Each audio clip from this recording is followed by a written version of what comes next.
Ci saranno ancora alcuni Vertice ristretto tra il premier Giuseppe Conte e i ministri domani sull'autonomia. L'iter riprende dopo uno scambio duro tra il presidente del Consiglio e i governatori di Veneto e Lombardia, che al messaggio di Conte agli italiani del Nord, con cui ha voluto spiegare timori e riluttanze del governo, hanno risposto con una lettera aperta in cui si chiede un'autonomia vera, non un pannicello caldo. Non ci stiamo a essere presi in giro, scrivono Luca Zaia e Attilio Fontana. Se si continua con una farsa, come accaduto finora, non firmeremo nulla. Parole che Zaia ribadisce anche oggi. Il mio auspicio è che il governo da subito dia vita alla sua proposta di autonomia in maniera tale che si possa confrontarla con la nostra e se ci sarà un punto di incontro la firmeremo. Se sarà una farsa, se sarà una finta autonomia, decisamente non possiamo firmarla, anche perché saremo irrispettosi nei confronti dei nostri cittadini e non rispettiamo comunque la Costituzione. Nel governo esponenti come il ministro dei beni culturali Alberto Bonisoli si dicono ottimisti sul fatto che domani si troverà una sintesi,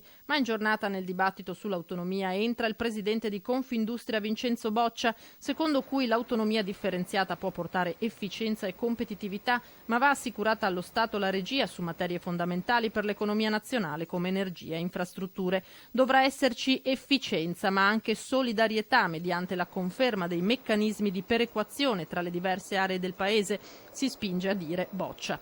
I governatori chiariscono di voler solamente cercare di rendere più semplice la vita di chi vive nelle regioni che chiedono l'autonomia. Noi abbiamo fatto un progetto serio, validato a livello scientifico, non vogliamo la secessione dei ricchi, non possiamo accettare che si dica che vogliamo creare un paese di serie A e di serie B e vogliamo solo l'efficienza, la responsabilità e la modernità di questo paese.